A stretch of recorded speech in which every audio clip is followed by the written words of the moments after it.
일본의 해상자위대는 지난 12월 3일에 채공형 UAV의 시험 운용에 관한 정보 제공 일회서를 발행했습니다. 일본의 해상자위대가 발행한 RFI에 따르면 채공형 UAV의 시험적 운용을 통해 해상자위대의 각종 임무의 적합성과 유인기 등과의 연계 요령 및 자동화에 기여하는 도입 방식을 검증할 계획이며 채공형 UAV의 시범적 운용 실시 방법 및 검토에 기여하는 정보 수집을 목적으로 정보 제공 기업을 모집한다라고 합니다. 덧붙여서 일본의 해상자위대가 말하고 있는 채공형 UAV는 24시간 이상의 항속 시간을 가지는 해상감시용 UAV라고 RFI에서 정의하고 있지만 고도와 속도, 통신 방식 및 운용 방법 등에 대해서는 언급하고 있지 않습니다. 하지만 24시간 이상의 항속 시간을 가지려면 고정익기 타입의 UAV일 가능성이 높고 그렇게 되면 도입 후보는 필연적으로 한정되어 있다라고 일본의 군사 전문가들은 밝히고 있습니다. 우선 일본의 안전보장 정책이나 장비의 도입 경향을 고려할 때 일본은 가성비나 성능이 아닌 미국제가 중요해지기 때문에 가장 유력한 후보는 미 공군이 채택하고 있는 미국의 제너럴 아토믹스사의 MQ-9의 파생형인 시가디언이지만 시가디언의 도입 비용은 F-16V와 비슷한 금액으로 매우 비싼 편입니다. 미 공군은 MQ-9을 520억 원에 도입했는데 신규로 이를 도입하게 되면 원격 조종에 필요한 관제 장치와 지원 시스템도 필요해집니다. 따라서 도입 비용이 더 많이 들어가는 MQ-9B 4대를 도입할 예정인데만은 미국의 6억 달러를 부담하기로 했습니다. 게다가 300대 이상의 MQ-9을 운용 중인 미 공군은 2035년까지 MQ-9을 모두 퇴역시키는 방향으로 움직이고 있으나 영국과 프랑스, 이탈리아 등 총 7개국이 MQ-9을 도입하여 운영하고 있기 때문에 당장 보수 부품이 고갈되지는 않을 것입니다. 미국제 UAV 외에 일본 해상자위대의 조건을 만족시키는 서방의 UAV는 이스라엘 IAI사의 헤론 시리즈와 LB 시스템즈의 헤르메스 900, 그리고 터키 항공우주 산업사의 안카와 바이카르사의 바이락탈 TB2와 아킨지 등이 있습니다. 이스라엘 IAI사의 헤론 시리즈는 MQ-1과 비슷한 크기이며 14개국 이상에서 도입했습니다.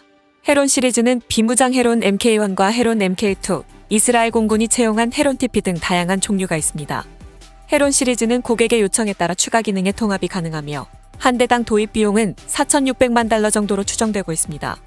LB 시스템즈사의 헤르메스 900도 MQ-1과 비슷한 크기이며 11개국 이상에서 도입하여 많은 나라가 해상감시 용도로 사용하고 있기 때문에 일본의 해상자위대도 해상감시에 사용할 수 있으나 이 비행기의 매력은 뭐니뭐니 해도 도입 비용이 압도적으로 저렴하다는 것입니다.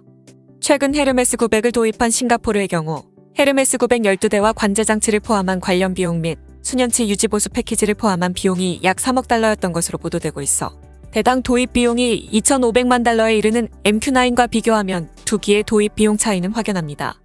터키 TAI사의 안카는 미국의 MQ-1보다 크고 실전 참가 경험과 약 10년간의 운용 실적을 가진 UAV이며 적은 실적이긴 하지만 해외 수출에도 성공했습니다. 마찬가지로 터키 바이카르사의 바이락탈 TB2는 세계적으로 유명하여 설명을 생략하겠지만 최근 운용이 개시된 쌍바렌진의 아킨지는 MQ-9을 웃도는 최대 이륙 중량을 자랑하며 페이로드는 TB2의 10배에 달하는 대형기로 동등한 성능을 갖춘 MQ-9보다 도입 비용이 저렴한 것으로 알려져 있습니다. 특히 일본은 지난 8월에 있었던 아킨지 UAV의 양산기 전달 행사에 방위관을 파견하여 많은 관심을 드러냈습니다. 터키는 지난 8월 29일에 에르도안 터키 대통령이 참석한 자리에서 새로운 무인 항공기인 바이렉탈 아킨지에 대한 양산기 전달 행사를 가졌습니다. 지금까지 아킨지는 정식 승인을 위한 테스트를 반복해왔는데 지난 8월 29일에 에르도안 대통령을 초청한 양산기 인도식이 열려 정식으로 터키군 전력으로 추가됐다고 터키의 현지 언론인 데일리 사바지가 보도했습니다. 아킨지 무인 항공기는 EOIR 센서와 함께 A4 레이더가 표준으로 탑재되어 있으며 터키의 베스트셀러 무인 항공기인 바이렉탈 TB2에서 운용하던 UAV 전용 정밀유도 무기 MAM 시리즈에 더해 터키산 대전차 미사일 LUMTAS와 정밀유도 키트를 장착한 MK81 및 MK82, MK83, 마찬가지로 터키가 개발한 벙커 버스터인 SARB-83과 NEB-84, 여기에 사거리 250km의 터키산 소메이 순항 미사일과 추정 사거리 65km로 알려진 터키산 메를린 단거리 공대공 미사일, 마찬가지로 160km 사거리를 가진 것으로 알려진 터키산 페레그린 중거리 공대공 미사일, 그리고 터키가 개발한 아크바바데 레이더 미사일 등을 운용하는 것이 가능하며 이런 엄청난 무기 장착 능력을 봐도 터키가 새로 개발한 아킨지 무인 항공기는 정보 수집 및 감시 정찰 임무보다 전투에 특화된 무인 항공기라고 말하는 것이 더 나을 것입니다. 물론 아킨지가 유인 전투기와 비교하여 비행 성능은 떨어지지만 일반 전투기에서는 불가능한 긴 채공 시간을 가지고 있으며 긴 사거리를 가진 무기를 활용해 지상 공격을 감행하거나 위험 부담이 높은 임무에 투입될 수도 있지만 터키의 TB2 무인 항공기와 비교하면 기체는 10배나 커졌고 많은 무기를 탑재할 수 있어 가격도 상당히 고가입니다.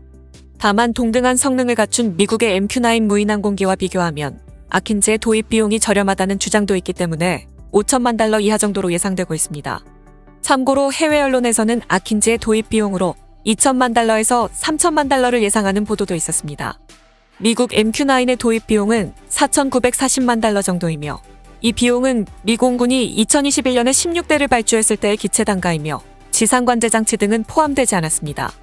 대만도 작년에 MQ-9을 도입했으며 당시의 대당 도입 비용은 1억 5천만 달러였습니다. 하지만 이 비용에는 지상관제 장치와 유지보수 서비스 등 관련 비용이 포함되어 있지만 그것을 감안해도 대만의 도입 비용은 매우 비싼 편이며 만약 관련 비용을 포함하여 아킨즈의 도입 비용이 5천만 달러를 밑돌면 상당한 주목을 받을 수 있고 무인 항공기 시장을 평정할 수도 있습니다. 이런 터키의 아킨즈에 일본이 관심을 나타내는 것은 앞서 말했지만 일본도 대만과 마찬가지로 MQ-9B의 도입을 검토하고 있기 때문입니다. 터키 언론에 따르면 일본은 아킨즈의 양도식의 방위관을 직접 보내 아킨즈에 대한 관심을 드러냈다고 보도했습니다. 이날 행사에는 에르도안 대통령을 비롯한 터키 정부의 고위 당국자들이 모두 참석하고 터키와 우호 관계에 있는 국가에서도 많은 참석자들을 초청해 행사를 대대적으로 진행했습니다. 그런데 현지 언론들은 아제르바이잔과 필리핀, 일본의 관계자들이 행사에 참석했다고 보도하고 있는데 일본 관계자들의 참석에는 다소 의외라는 점을 언급하고 있습니다. 행사 참석이 확인된 3개국 중 아제르바이잔은 TB2의 고객으로 나고르노카라바흐 분쟁 후 정식 동맹관계를 체결하는 등 터키와 동맹관계를 맺고 있는 나라이고 필리핀은 터키의 T1이고 아탁 공격 헬기 조달 계약을 체결한 지 얼마 되지 않아 터키 방위산업계에 잠재적 가능성이 있는 나라라고 할 수 있지만 터키의 언론들은 일본의 방위관이 이 행사에 참석한 것은 의외라고 보고 있습니다. 일본이 이 행사에 방위관을 참석시킨 것은 일본은 터키의 아킨즈를 자국의 UAV 도입 사업의 후보로 생각하고 있기 때문입니다. 만약 일본이 정말로 터키의 아킨즈를 도입하려 한다면 미국이 터키제 무인기의 도입을 허락할지 여부도 살펴봐야 하지만 나토 회원국인 폴란드도 터키제 무인기인 TB2를 도입하기 위해 터키와 계약을 체결했으며 영국도 무인기의 도입 후보로 터키제 무인기를 검토하고 있다라는 보도가 외신들을 통해 나온 적이 있습니다. 이처럼 나토 회원국들이 같은 나토 회원국인 터키제 무인기를 도입하고 있어서 일본이 터키제 무인기를 도입하는 것은 크게 문제되지는 않을 것으로 보입니다. 따라서 일본이 터키산 무인기를 도입한다면 터키산 무인기가 우리나라의 해역을 감시하는 날도 올 수가 있습니다. 참고로 위에서 언급한 UAV는 모두 위성통신에 대응하고 있으며 일본의 후지사가 개발 중인 30시간의 채공시간을 갖춘 UAV는 민간용으로 개발되고 있으나 기체 크기가 너무 작기 때문에 해상 감시용에 필요한 센서의 휴대량이 현저하게 떨어져서 일본 해상자위대는 도입하지 않기로 했습니다. 어느 쪽이든 만약 일본이 도입 비용을 선택한다면 터키제나 이스라엘제의 UAV에 손을 들어주겠지만 스펙이나 안전보장 정책을 근거로 판단한다면 결국 미국의 MQ-9을 도입하게 될 것입니다.